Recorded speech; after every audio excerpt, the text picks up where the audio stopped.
Pagi di pondok pesantren Nurul Hikmah selalu membawa aroma kedamaian. Suara lantunan Al-Quran dari para santri menggema pelan menyatu dengan kicau burung dan semilir angin yang menerobos celah dedaunan. Desa Kalisongo dikenal sebagai tempat yang sejuk, bukan hanya karena alamnya, tetapi juga karena kehidupan spiritual yang mengakar di tengah masyarakat. Disinilah Gus Ikdam membina puluhan santri dengan penuh kasih dan keteladanan. Namun, seperti kilat yang menyambar di tengah cerah, sebuah ancaman mulai merambat perlahan-lahan, merusak ketenangan yang selama ini mereka jaga. Namanya Sobirin. Tubuhnya tinggi besar, tatonya mencolok, dan tatapannya seringkali membuatnya licil.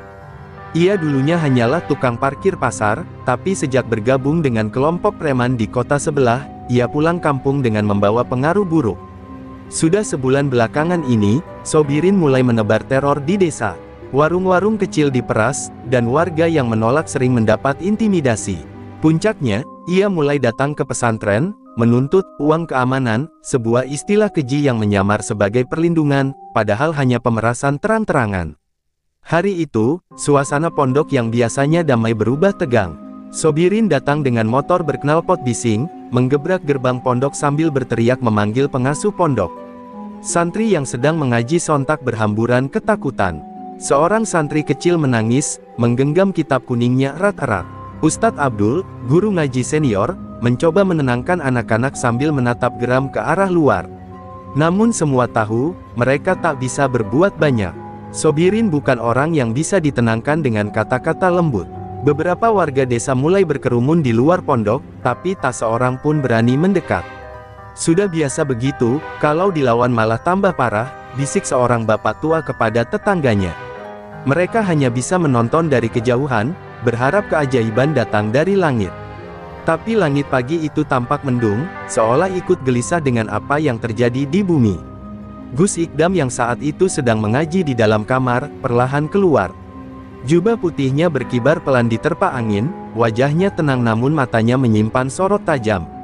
Ia tidak berbicara sepatah kata pun ketika melangkah melewati para santri yang masih gemetar. Semua mata tertuju padanya. Ada harapan, ada ketakutan.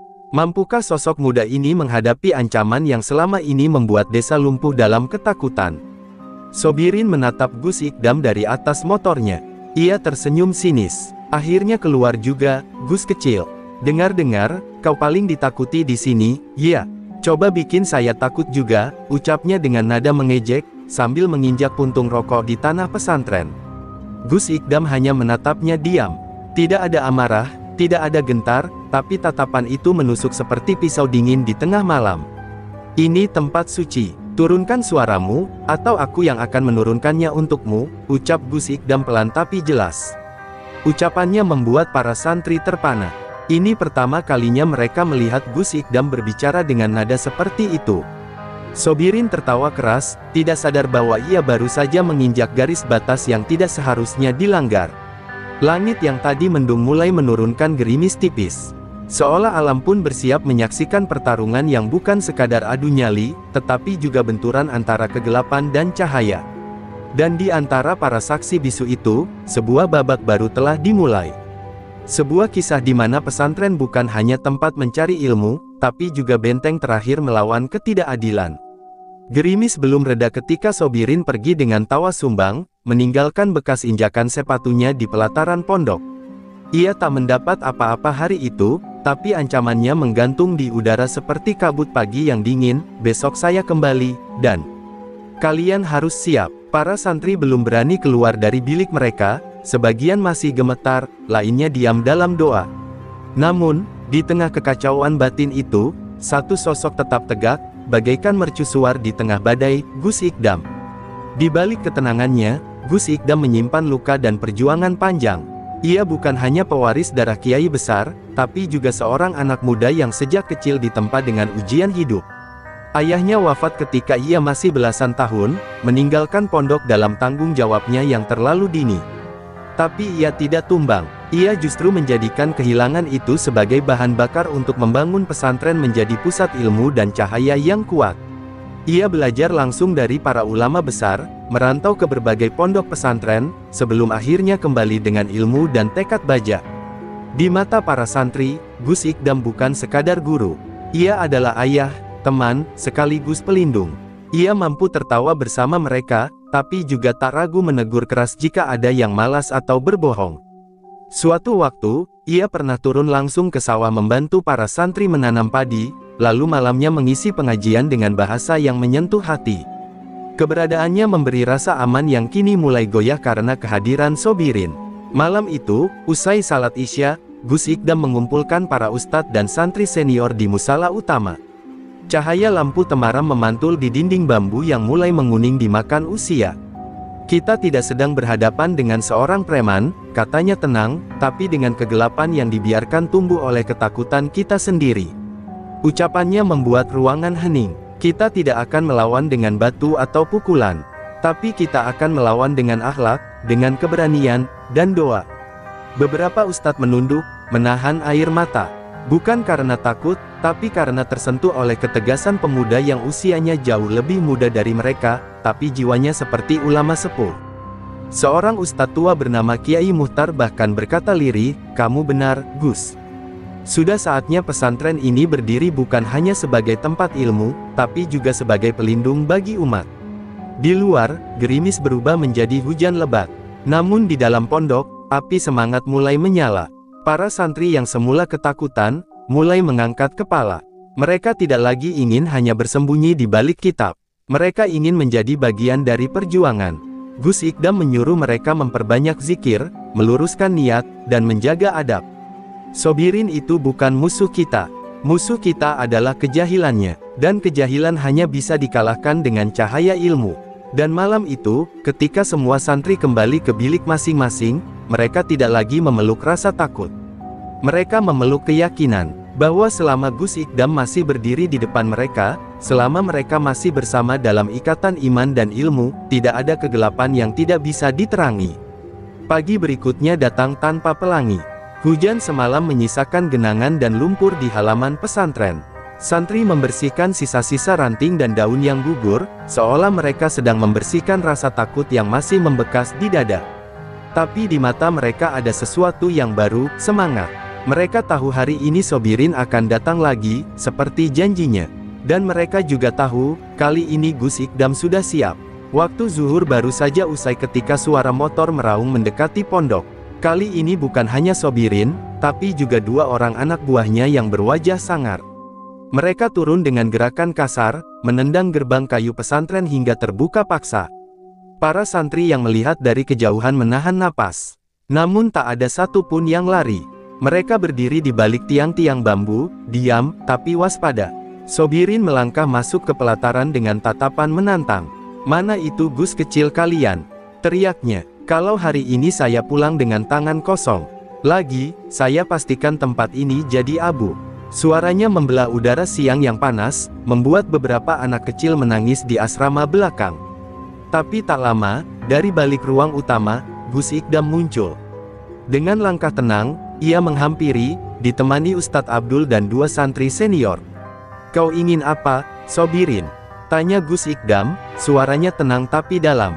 "Ini bukan tempat untuk mencari rezeki dengan ancaman. Ini tempat para pencari Tuhan." Kata-kata itu bukan teriakan, tapi seperti palu godam yang menghantam dada. Sobirin mendengus, mencoba menertawakan, tapi tawanya kaku. Ia merasa ditelanjangi oleh ketenangan itu, oleh sorot mata yang tak gentar sedikit pun.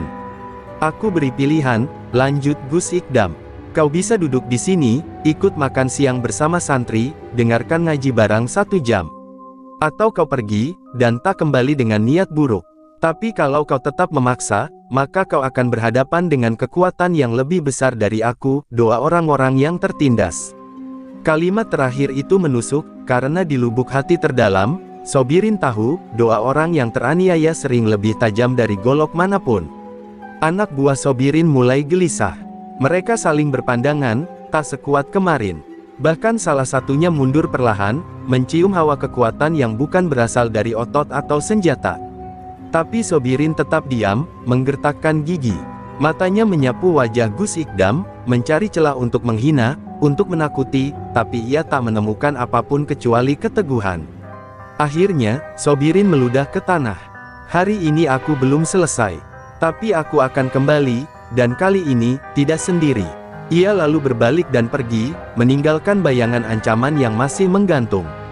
Motor mereka meraung pergi, tapi keheningan yang tertinggal terasa lebih bergemuruh daripada suara mesin itu sendiri.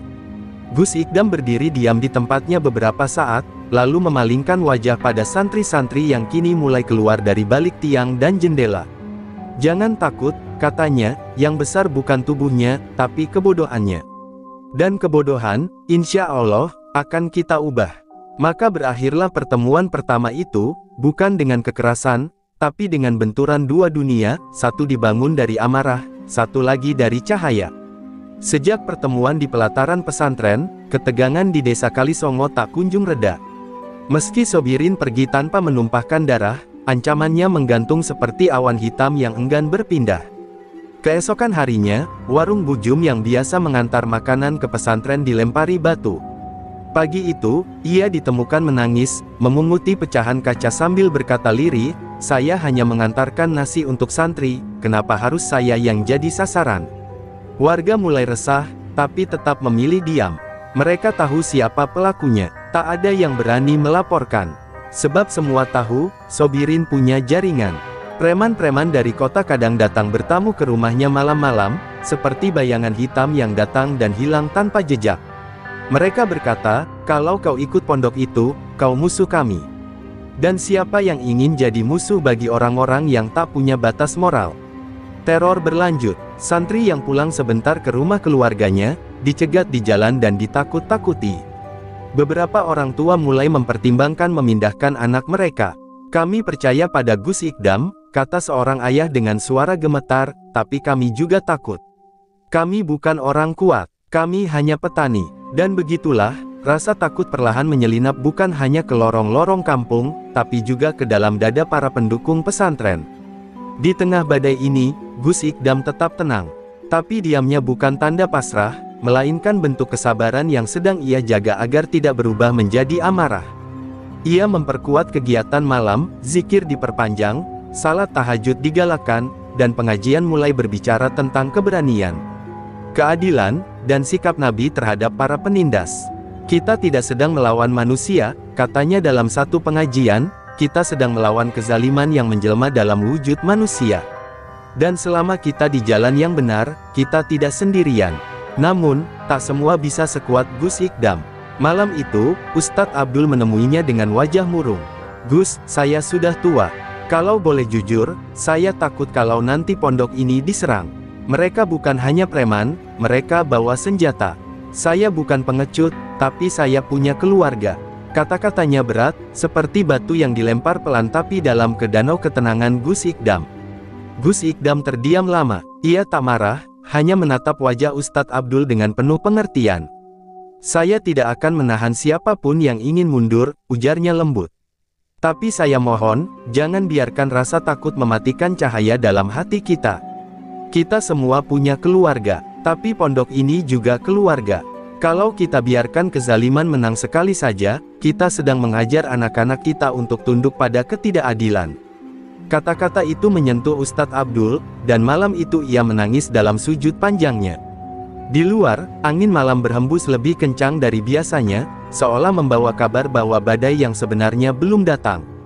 Tapi pondok Nurul Hikmah, walau kecil dan sederhana, kini tengah berubah menjadi medan ujian iman, bukan hanya bagi Gus Ikdam, tapi bagi seluruh jiwa yang percaya bahwa cahaya akan selalu menang atas gelap, selama masih ada yang menjaga nyalanya. Langit malam itu kelam, lebih pekat dari biasanya. Tak ada suara jangkrik, tak ada desir angin, seolah alam pun menahan napas. Di dalam pondok Nurul Hikmah, para santri telah terlelap, kecuali sebagian kecil yang masih bertahajud di musola kecil. Gus Ikdam sendiri belum tidur. Ia duduk bersila di ruang tamu sederhana, bibirnya komat kamit melantunkan wirid, wajahnya tenang namun mata tajamnya sesekali menatap pintu. Tepat pukul 2 dini hari, suara gemuruh motor memecah kesunyian. 12 motor lebih melaju kencang, lampunya mati, knalpotnya meraung liar. Mereka datang seperti kawanan serigala lapar, bukan lagi untuk menggertak tapi menyerang. Gerbang pesantren ditabrak hingga roboh. Batu mulai dilemparkan ke kaca-kaca jendela. Santri-santri terbangun, panik, berlarian mencari perlindungan. Teriakan pertama datang dari arah dapur. Asrama putra mulai dilempari batu. Seorang santri kecil berdarah di pelipisnya. Tangis pecah di seluruh penjuru pondok. Ustadz Abdul berusaha menenangkan anak-anak, tapi wajahnya sendiri pucat.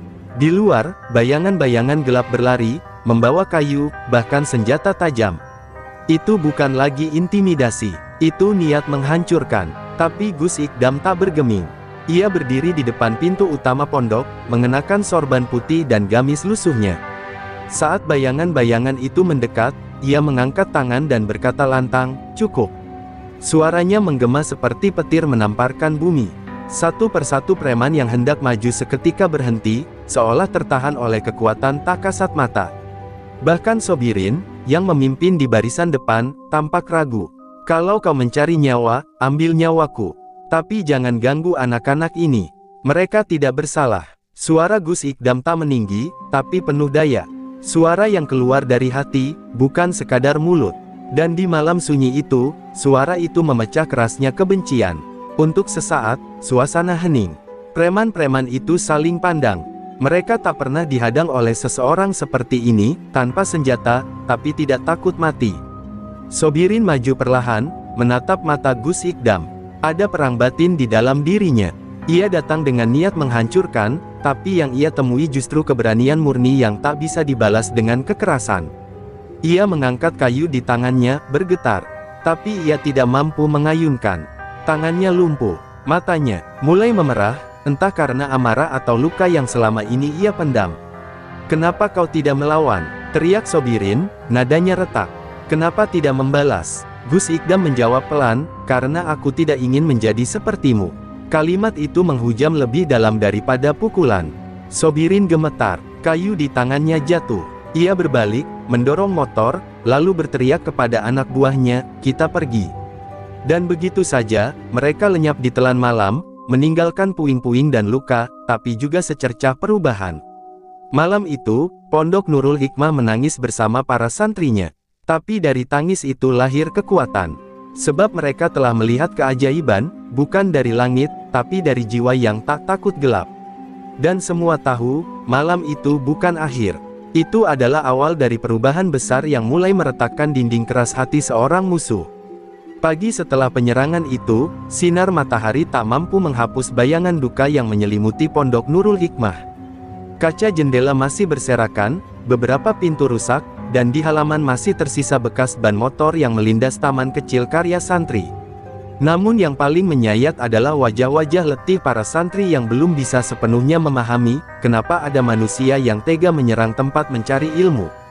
Gus Ikdam berjalan perlahan, menatap satu persatu santrinya. Ia membantu membalut luka-luka ringan, memeluk yang menangis, dan memimpin doa pagi dengan suara yang sedikit parau. Tapi ada satu pertanyaan yang terus bergema dalam batinnya, apa sebenarnya yang dicari oleh Sobirin? Pria itu bisa saja memilih jalan damai, tapi kenapa ia berkali-kali datang membawa kebencian? Malam itu, Gus Ikdam memutuskan sesuatu, ia harus mengenal musuhnya lebih dalam, bukan untuk membalas, tapi untuk menyembuhkan. Sementara itu, di sebuah rumah tua di pinggiran desa, Sobirin duduk sendirian. Matanya merah, bukan hanya karena marah, tapi karena kenangan yang tiba-tiba menyerbu. Di dinding rumah tergantung foto seorang wanita tua, ibunya. Dulu, ia sering membawakan nasi untuk para santri di pesantren Nurul Hikmah, sebelum ia jatuh sakit dan meninggal tanpa sempat berobat. Sobirin menyalahkan pesantren, menyalahkan Gus Besar, ayah Gus Ikdam, yang dianggapnya hanya peduli pada santri dan kitab, tapi tidak pada warga sekitar. Ia teringat masa kecilnya, bagaimana ia berdiri berjam-jam di luar pagar pondok, menunggu ibunya keluar dari dapur pondok, berharap bisa makan sisa nasi. Ia iri melihat santri-santri berpakaian bersih, mengaji dengan tenang, sementara ia harus mengais hidup dari pekerjaan serabutan. Kebencian itu tumbuh seiring waktu, dan ketika ibunya wafat tanpa ada yang membantu, ia merasa benar-benar ditinggalkan. "Aku akan robohkan tempat itu," janjinya waktu itu, "biar mereka rasakan sakit yang aku simpan sendiri." Namun malam penyerangan itu menggetarkan hatinya. Ia tidak melihat kebencian di mata Gus Ikdam. Ia melihat seseorang yang bersedia menjadi korban, demi menyelamatkan orang lain. Itulah yang membuat tangan Sobirin gemetar. Ia mulai bertanya dalam hati, apakah semua kebenciannya selama ini benar? Atau ia hanya sedang membalas rasa sepi yang tak pernah bisa ia obati? Di dalam kamar kecilnya, Sobirin membuka kotak tua. Di dalamnya ada surban milik ibunya, yang dulu sering ia pakai ke dapur pesantren. Ia memeluk kain itu, mencium harumnya yang sudah samar, dan untuk pertama kalinya dalam belasan tahun, air matanya jatuh bukan karena amarah, tapi karena rindu. Sementara itu, Gus Ikdam menulis surat. Ia meminta salah satu santri dewasa mengantarkannya ke rumah Sobirin. Surat itu sederhana, hanya berisi satu kalimat, "Saya ingin bertemu, bukan untuk membahas masa lalu, tapi untuk memahami." Surat itu sampai ke tangan Sobirin saat matahari mulai condong ke barat. Ia menatap kertas itu lama, sebelum akhirnya berkata lirih, "Kenapa dia tidak membenciku?" Dan disitulah benih perubahan mulai tumbuh. Tidak dengan teriakan, tidak dengan balas dendam, tapi dengan keberanian untuk memahami luka yang tersembunyi di balik topeng kekerasan. Dan dari kedua arah, dua jiwa yang selama ini berseberangan, perlahan mulai melangkah menuju pertemuan yang akan menentukan arah cerita mereka selanjutnya. Sore itu, langit berwarna jingga keemasan saat langkah kaki Gus Ikdam menyusuri jalan tanah menuju rumah tua milik Sobirin. Tak ada santri yang ikut, tak ada pengawal. Hanya dirinya sendiri dan tongkat kayu kecil yang biasa ia gunakan saat berjalan jarak jauh. Di sepanjang jalan, beberapa warga yang melihat hanya bisa terdiam. Sebagian mengangguk pelan, tanda hormat dan heran sekaligus, siapa yang berani datang sendiri ke sarang orang yang nyaris menghancurkan pesantrennya. Pintu rumah itu terbuka sedikit, dan dari celahnya, Sobirin menatap. Wajahnya tak segarang biasanya. Kali ini yang terlihat adalah pria yang kelelahan, yang jiwanya seperti perahu yang lama terombang-ambing di tengah badai.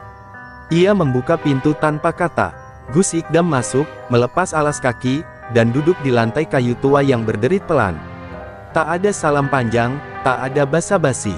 Hanya keheningan yang membungkus dua dunia yang berbeda itu. "Aku tidak pernah diajak bicara," kata Sobirin tiba-tiba, suaranya serak. "Dulu, aku cuma bayangan di luar pagar pondok. Ibu masak di dapur, santri makan enak. Aku makan sisa. Ayahmu baik, tapi aku tidak pernah dianggap ada." Matanya menatap langit-langit rumah, menghindari pandangan Gus Ikdam. Dan ketika ibu mati, tidak ada satupun yang datang mengantar. Tak satu pun dari pondok itu. Gus Ikdam mendengarkan dalam diam, matanya berkaca-kaca. "Maafkan kami," katanya pelan. "Aku tahu luka itu bukan salahmu sendiri. Dan mungkin kesalahan kami adalah karena tak pernah tahu kau terluka." Kalimat itu membuat Sobirin mengalihkan tatapannya. Ia tak menyangka seseorang dari pihak pesantren, apalagi anak dari orang yang ia benci, bisa meminta maaf dengan cara setulus itu. Lalu, Gus Ikdam mengeluarkan sesuatu dari balik tas kain kecilnya, sebuah foto lama. Foto ibunya Sobirin, sedang tersenyum di dapur pondok bersama para ibu-ibu juru masak lain.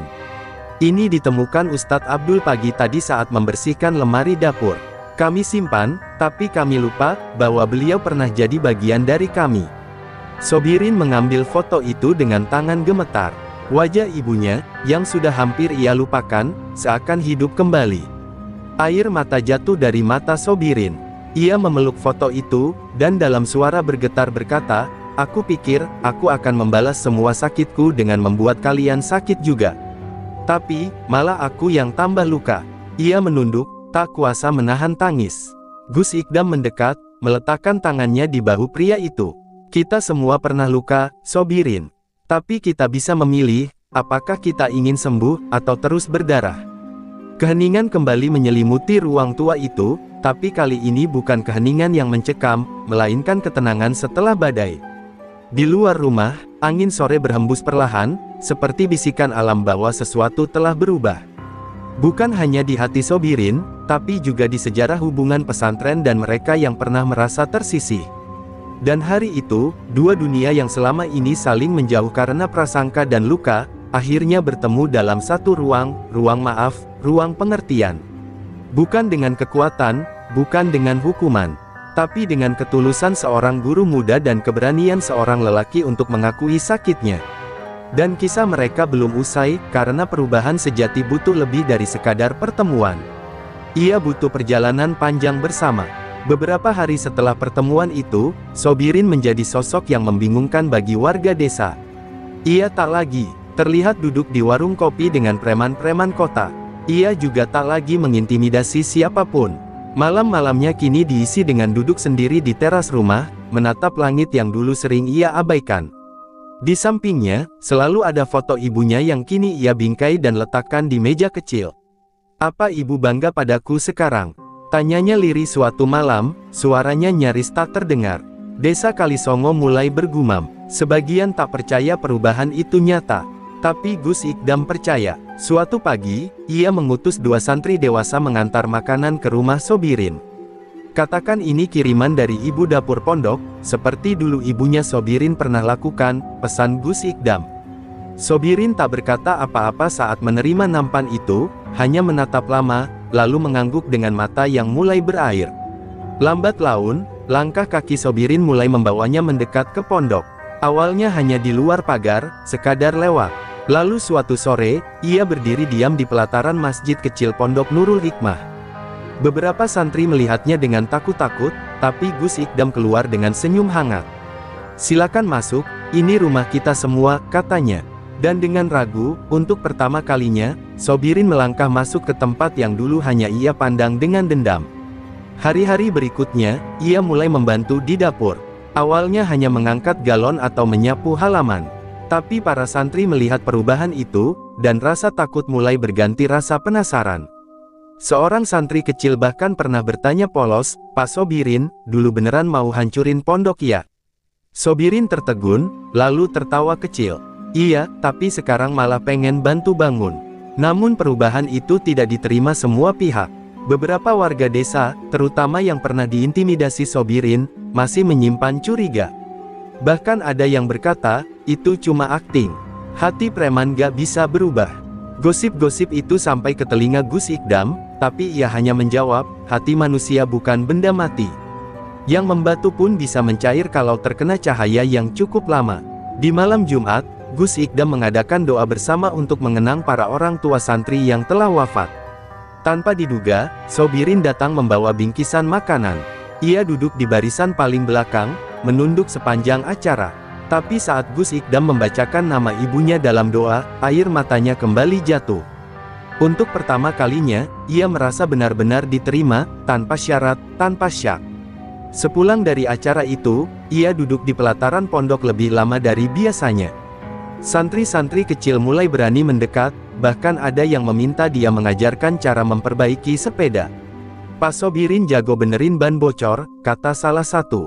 Sobirin tertawa, dan sore itu ia mengajari mereka dengan sabar. Dan di matanya, ada cahaya yang dulu tak pernah ada, cahaya harapan yang lahir dari cinta dan penerimaan. Perjalanan Sobirin belum usai, masih banyak yang perlu ia tebus, masih banyak luka yang belum sepenuhnya sembuh. Tapi satu hal pasti, ia telah memilih jalan baru. Jalan menuju cahaya, dan di jalan itu, ia tak berjalan sendiri. Ada pondok, ada para santri, dan ada seorang guru muda yang percaya bahwa bahkan dalam gelap yang paling pekat pun, selalu ada ruang untuk cahaya menyelinap masuk. Pagi itu, udara di Kalisongo terasa ganjil. Awan menggantung berat di langit, dan angin bertiup kencang seolah membawa kabar tak menyenangkan. Di Pondok Nurul Hikmah, aktivitas berlangsung seperti biasa, tapi ada ketegangan yang samar menyelimuti wajah para pengurus. Sebuah surat telah sampai malam sebelumnya, surat dari kelompok lama Sobirin yang tidak senang melihat perubahan dirinya. Mereka mengancam akan datang untuk menyelesaikan urusan yang tertunda. Gus Ikdam duduk bersama para ustadz, membahas ancaman tersebut dengan tenang. "Kalau mereka datang, kita sambut dengan hati terbuka.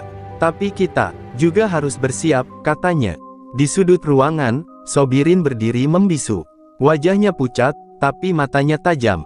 Ia tahu siapa yang mengirim surat itu. Mereka adalah sisa-sisa preman kota yang dulu ia ajak, orang-orang yang tak mengenal ampun dan hanya percaya pada kekuatan. "Mereka datang bukan untuk mengancam lagi, Gus," kata Sobirin perlahan. "Kalau mereka tahu saya di sini, mereka akan hancurkan pondok ini. Dan kali ini, mereka tak akan pergi sebelum darah tumpah." Ia menunduk, seperti menanggung beban yang terlalu berat.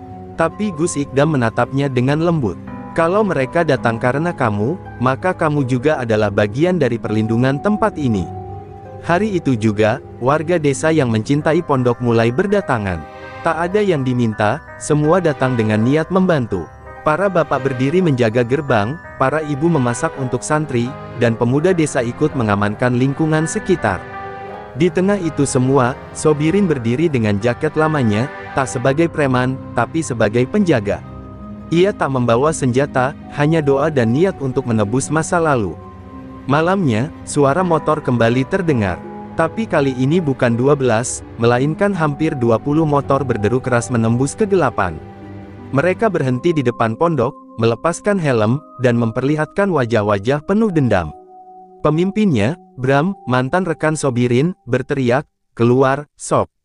Kau pikir bisa sembunyi di balik jubah santri?" Sobirin maju ke depan, wajahnya tenang, tapi dalam hatinya bergemuruh. Ia berdiri di depan gerbang pondok, diapit Gus Ikdam dan 2 santri dewasa. "Aku di sini, Bram. Aku gak lari. Tapi kalau kau datang untuk balas dendam, jangan bawa anak-anak ini. Aku yang kau cari, biar aku yang hadapi." Bram tertawa sinis, lalu mencabut pisau kecil dari sabuknya. "Kau berubah jadi pecundang rupanya. Tak ada tempat untuk yang berhati lembek di dunia kita." Tiba-tiba, Gus Ikdam melangkah maju, berdiri di antara Sobirin dan Bram. "Kalau kau ingin menumpahkan darah, maka tumpahkan darahku lebih dulu. Tapi ketahuilah, setiap kekerasan yang kau bawa malam ini, akan kembali kepadamu sendiri." Suaranya tenang, tapi menggema kuat di seluruh halaman. Beberapa preman tampak goyah, melihat pemandangan yang tak mereka sangka, seorang kiai muda melindungi mantan musuhnya. Dan dalam keheningan malam itu, sesuatu yang tak terduga terjadi. Beberapa motor preman mulai menyala kembali, bukan untuk maju, tapi untuk pergi. Satu persatu dari mereka mulai mundur, ragu, bahkan takut. Bram menatap sekeliling, sadar bahwa ia mulai ditinggalkan. "Kalian pengecut semua," teriaknya, tapi tak ada yang menjawab. Hanya suara malam, dan tatapan tajam dari seorang Sobirin yang kini berdiri bukan sebagai preman, tapi sebagai pelindung pondok yang dulu hendak ia hancurkan. Malam itu berakhir tanpa setetes pun darah tumpah. Bram, yang ditinggal anak buahnya satu persatu, akhirnya mematung di tempat.